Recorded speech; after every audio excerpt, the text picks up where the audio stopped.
دن گزر جائیں گے اور آپ ان چیزوں کو ترک کر دیں گے جن کی آپ کو عادت ہے، پسندیدہ انسانوں کو چھوڑ دیں گے، اپنے خوابوں سے دستبردار ہو جائیں گے اور بالآخر یہ آپ کا حقیقت قبول کرنے کی طرف پہلا قدم ہوگا۔ بانو قدسیہ کہتی ہیں، ایک مرد کی اچھی تربیت پتہ ہے کیا ہوتی ہے؟ عورت کے قصوروار ہونے کے باوجود اس کی تذلیل نہیں کرتا۔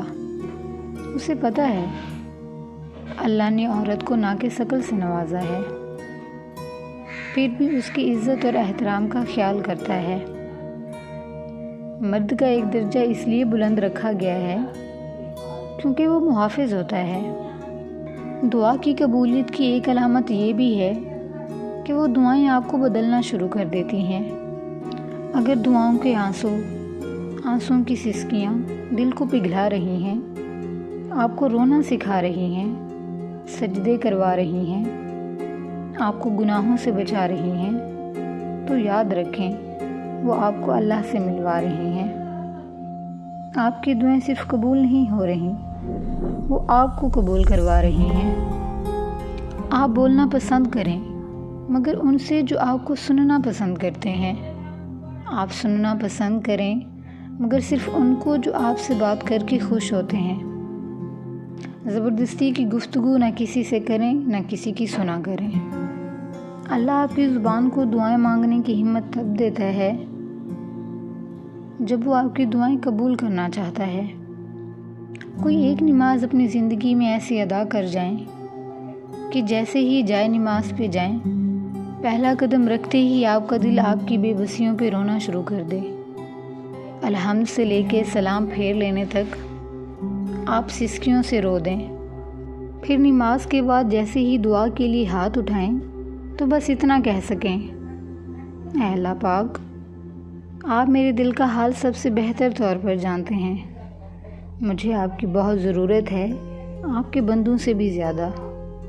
جب تمہارا نفس اور شیطان تمہیں وسوسے دلوائے کہ تمہاری دعاؤں کو کوئی فائدہ نہیں ہونے والا، تو خود سے وہی کہو جو حضرت ابراہیم علیہ السلام نے کہا تھا، میں صرف اپنے پروردگار کو پکارتا رہوں گا، مجھے یقین ہے کہ میں اپنے پروردگار سے مانگ کر کبھی محروم نہ رہوں گا۔ اللہ کو بہت پسند ہے جب آپ دنیا سے نہیں اس سے مانگتے ہیں، جب آپ بے بسی کا رونا کائنات کے سامنے نہیں بلکہ کائنات کے بادشاہ کے سامنے روتے ہیں، جب آپ سب ختم ہونے کے بعد بھی اس کی بات پر یقین رکھتے ہیں کہ اس کے سوا آپ کو کوئی کچھ نہیں دے سکتا۔ یہ جتنی آزمائش آئی ہوئی ہے نا آپ پر، ان میں اللہ تعالیٰ کی مصلحت چھپی ہے جو آپ کو ابھی تو نظر نہیں آئے گی، مگر یقین کریں اس کا انعام آپ کو بہت جلد ملے گا اور آپ کی سوچ سے زیادہ حسین ملے گا۔ جانتے ہیں دنیا میں سب سے قیمتی کیا ہے؟ ایمان۔ ایمان کہتے کس کو ہیں؟ یقین کو، کامل یقین، غیب پر یقین، اللہ پر یقین، اس کے ہر فرمان پر یقین۔ زندگی میں سب سے زیادہ آزمائش بھی ایمان کی ہوتی ہے۔ جب ہر راستہ آپ کو مایوس کر رہا ہو، پھر بھی آپ رب کے در کو تھامے رکھو، تو جان لینا کہ آپ ایمان والے ہو۔ اور آزمائش بھی ہمیشہ اسی کی ہوتی ہے جس کے دل میں ایمان باقی ہو۔ جب آپ اللہ سے کسی بڑی شے کی خواہش کرتے ہیں تو پھر اللہ تعالیٰ آپ کا صبر آزماتا ہے، آپ کی یقین کا امتحان لیتا ہے۔ وہ صبر کے ذریعے آپ کو اس شے کے قابل بناتا ہے جو آپ نے اللہ سے مانگی ہوتی ہے۔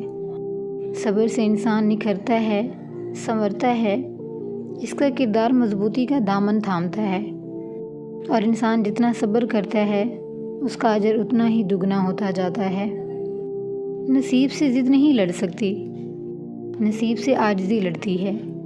جب ہم اللہ تعالیٰ کی رضا میں راضی ہو کر سر جھکا لیتے ہیں، جب ہم اس کی رضا میں ذرہ ذرہ ہو کر مٹی ہو جاتے ہیں، وہ اس مٹی سے ہمیں دوبارہ اٹھاتا ہے، پھر وہ نہ ہونے سے ہونے کا وسیلہ بناتا ہے، اور وہ پھر اپنے حکم سے ہر وہ چیز بدل دیتا ہے جس سے ہمارا دل مطمئن ہو جاتا ہے۔ ہر شخص کے رویے کی کوئی نہ کوئی وجہ ضرور ہوتی ہے۔ جب تک آپ کسی دوسرے کی جگہ پر کھڑے ہو کر نہیں دیکھتے، آپ کی سمجھ میں پوری بات نہیں آ سکتی۔ ہر کہانی کی دوسری سائڈ ضرور ہوتی ہے۔